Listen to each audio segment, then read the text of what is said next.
warahmatullahi wabarakatuh. Selamat datang di Hello Podcast, ngobrol santai bareng Tanti.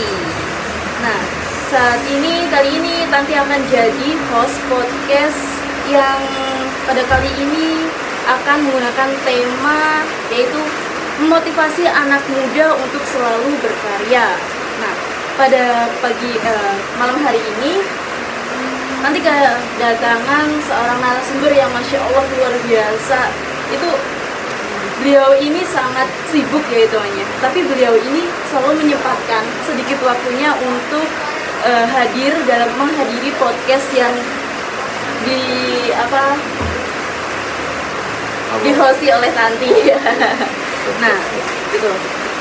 Nah, untuk kali ini sebelah saya sudah ada narasumber kami ya yang akan membahas mengenai motivasi bagaimana sih menjadi seorang seniman gitu.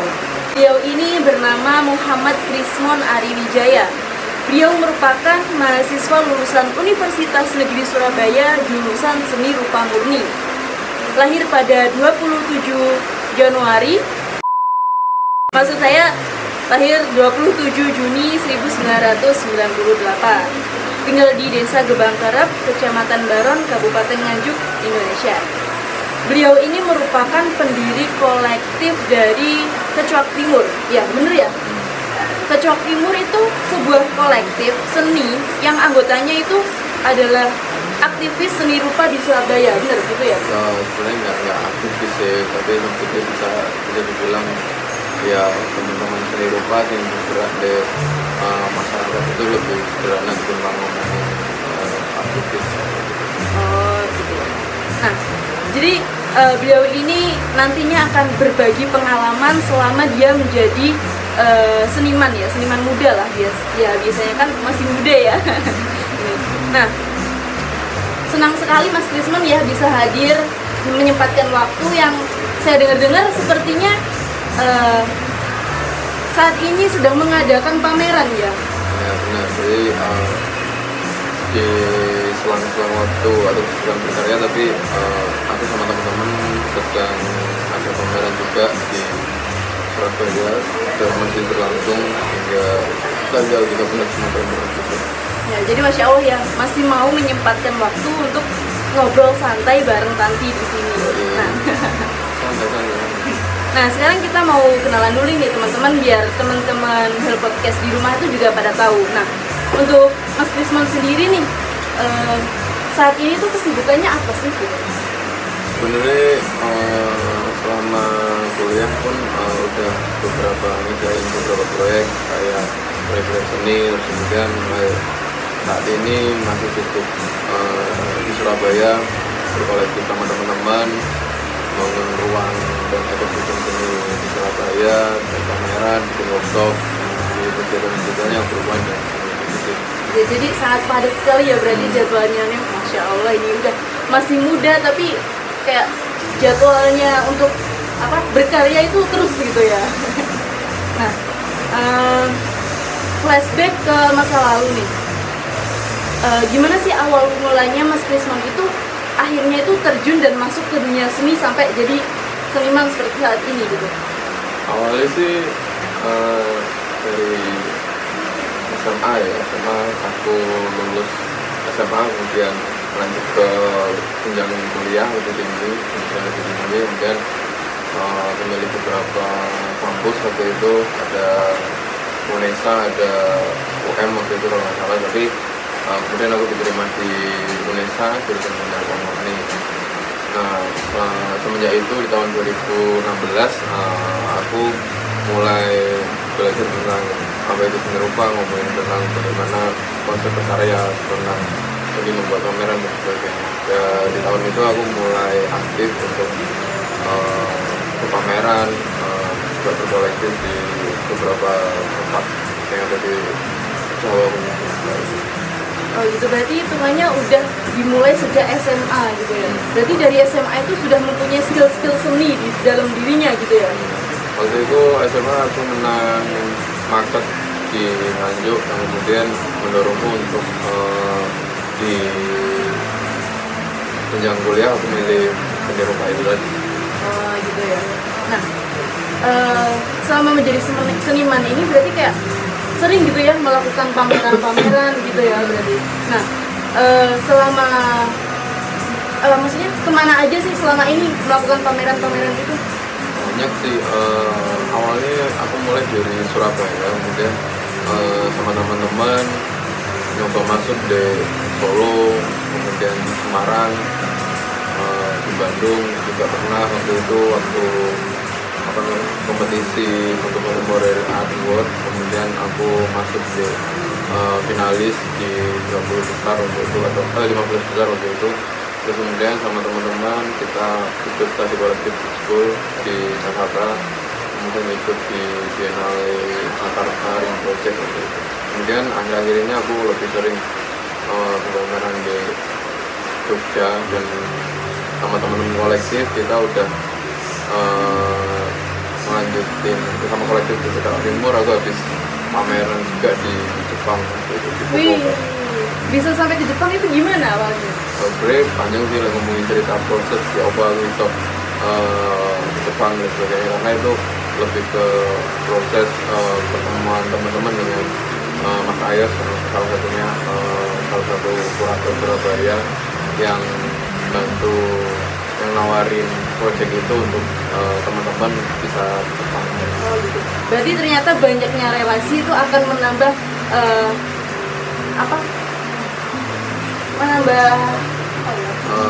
pasti kalau kita punya relasi banyak, pasti kita punya peluang-peluang untuk melakukan banyak hal. Semakin banyak teman, makin banyak peluang untuk kita terus berkembang untuk maju ya. Nah, jadi selama kan tadi kan ke Bandung, ke Jakarta, ke Jogja. Nah, selama pameran-pameran di beberapa daerah tersebut, ada nggak sih yang mungkin pameran itu paling berkesan gitu menurut Mas Krisma?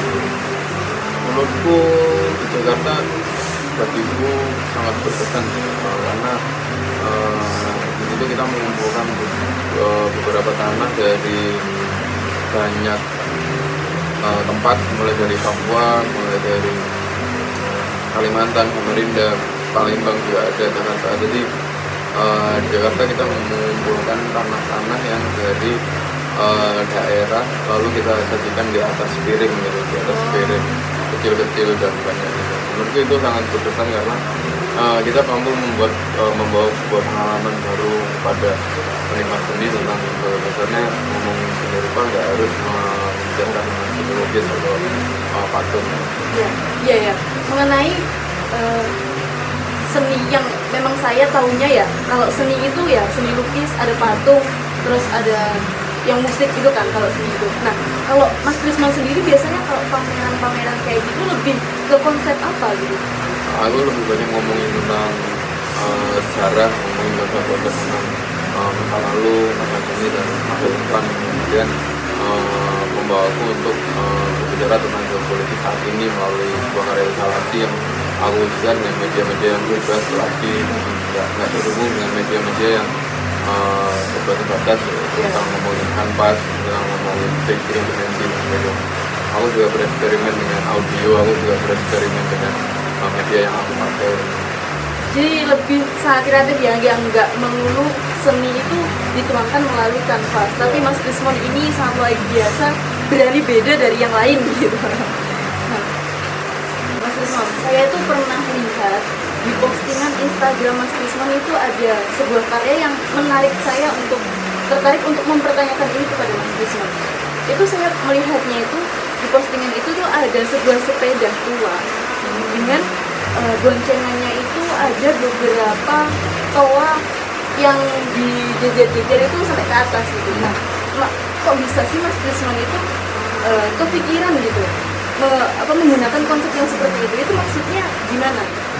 Sebenarnya itu juga dari proses yang mana juga bagaimana aku membaca sebuah sejarah yang terjadi pada masa lalu di peristiwa 1965 yang kemudian membawa aku untuk melihat lebih jauh tentang batas-batas yang harus dicapai untuk melihat sebuah peristiwa besar yang terjadi dan kenapa dengan toa-toa besar, kenapa dengan sepeda, kenapa dengan tangan yang tidak memunculkan sebuah sosok, menurutku aku belum gambaran sebuah pengendalian sebuah media yang begitu keras, pengendalian media yang begitu mudah dan seenaknya saja, yang kemudian mampu mengkoordinir pikiran masyarakat atau opini masyarakat ke sesuatu arah yang kemudian itu kurang benar tentang fakta dan sebagainya.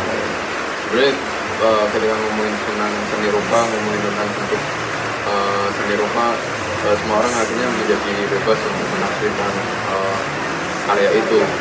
Nggak harus terbatas dari seniman itu tentang apa karyanya, tapi kemudian bisa juga hal itu bisa membicarakan tentang buzzer atau orang-orang yang anonimus yang kemudian tidak bisa kita lihat tapi punya kendali di media sosial untuk menggiring kita ke opini yang dia mau.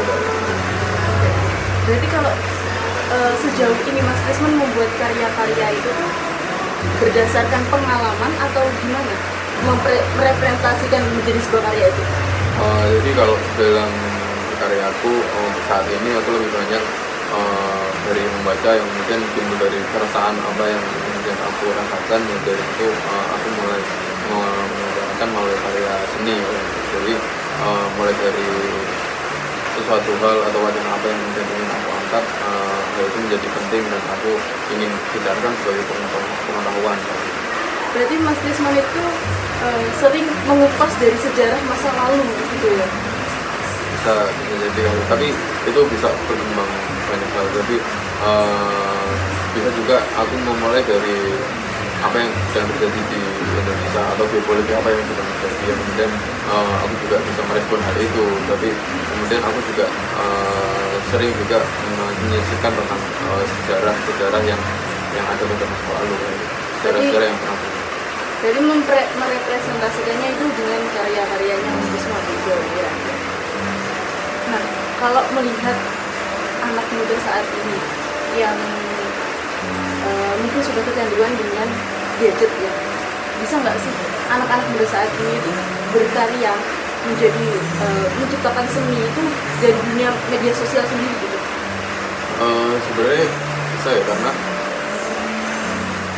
ya itu tinggal kita bagaimana menyikapi dengan bijaksana, bagaimana kita melihat media sosial, bagaimana kita melihat hal-hal yang sebuah insan saat ini, yang kemudian apa yang mereka rasakan dan apa yang kemudian menjadi hal menarik yang membawa keresahan mereka untuk membuat sebuah karya.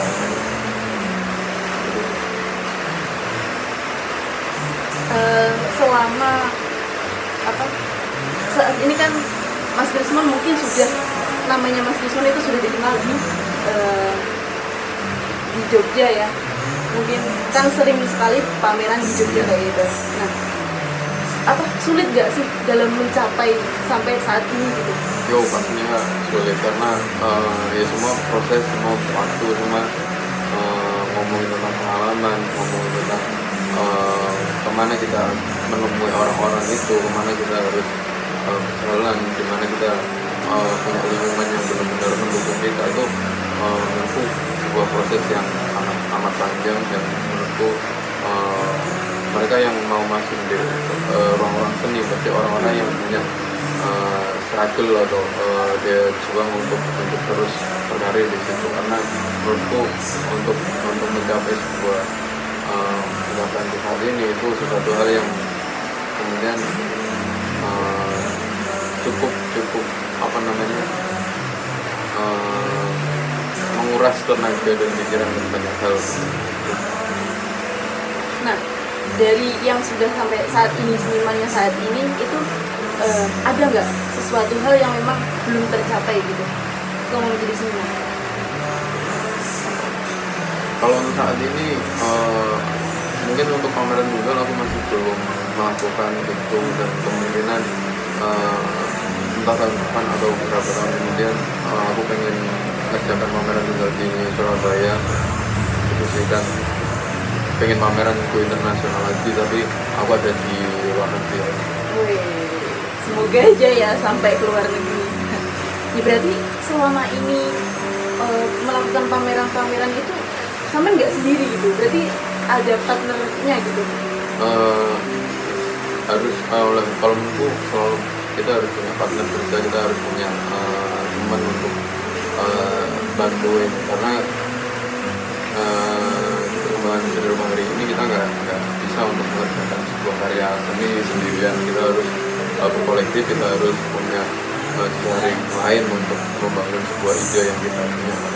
Berarti untuk kedepannya pengen nih ngelakuin pameran itu secara sendiri ya gitu.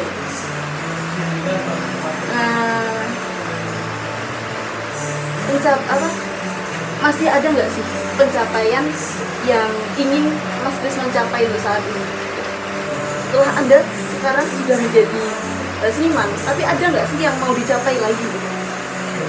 Ya pasti ada. Ketika ngomongin itu kita harus punya capaian baru untuk terus ada kemauan, ada perjuangan baru lagi untuk meraih hal itu. Pasti banyak hal ya yang ingin aku lakukan. Entah itu membuat sebuah ruang bersama teman-teman, berkesenian dengan masyarakat, membuat edukasi seni terhadap masyarakat yang ada di lingkungan kayak gitu. Ya.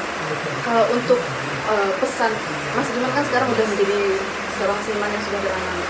Nah, mungkin ada ya anak-anak yang memang baru mulai merintis untuk pengen menjadi seorang seniman. Nah, untuk Mas Grisman ini pesan-pesan untuk teman-teman yang memang pengen jadi seorang seniman itu gimana? Ya ini kalau udah punya niat untuk masuk di ranah itu ya benar-benar diniati dan kemudian benar-benar kuati. Kita harus terus ingin belajar dan kita harus punya relasi yang banyak. Itu sih, dan jangan sungkan untuk kita bertanya kepada orang yang lebih tua. Kita harus cari pengetahuannya, pengalamannya dan sebagainya. Oke, baik teman-teman, itu tadi sharing-sharing santai bersama Mas Krismon ya, selaku dia itu seorang seniman yang memang namanya sudah terkenal di Jogja ya. Begitulah tadi ya, semoga apa yang disampaikan itu menjadi motivasi kepada anak-anak muda yang pengen berkarya itu untuk selalu up, untuk terus mengasah skillnya untuk suatu pencapaian ke depannya gitu ya. Oke, terima kasih ya buat Mas Krisman yang sudah menyempatkan hadir, meskipun schedule-nya itu masih sangat, Masya Allah ya, sangat repot sekali, tapi masih mau menyempatkan waktu untuk datang untuk ngobrol santai bareng Tanti. Oke, cukup sekian sahabat Hello Podcast. Semoga apa yang kita sampaikan, informasi mengenai motivasi anak-anak muda untuk terus berkarya itu menjadi motivasi kalian ya untuk terus berkarya. Oke, see you. Assalamualaikum warahmatullahi wabarakatuh.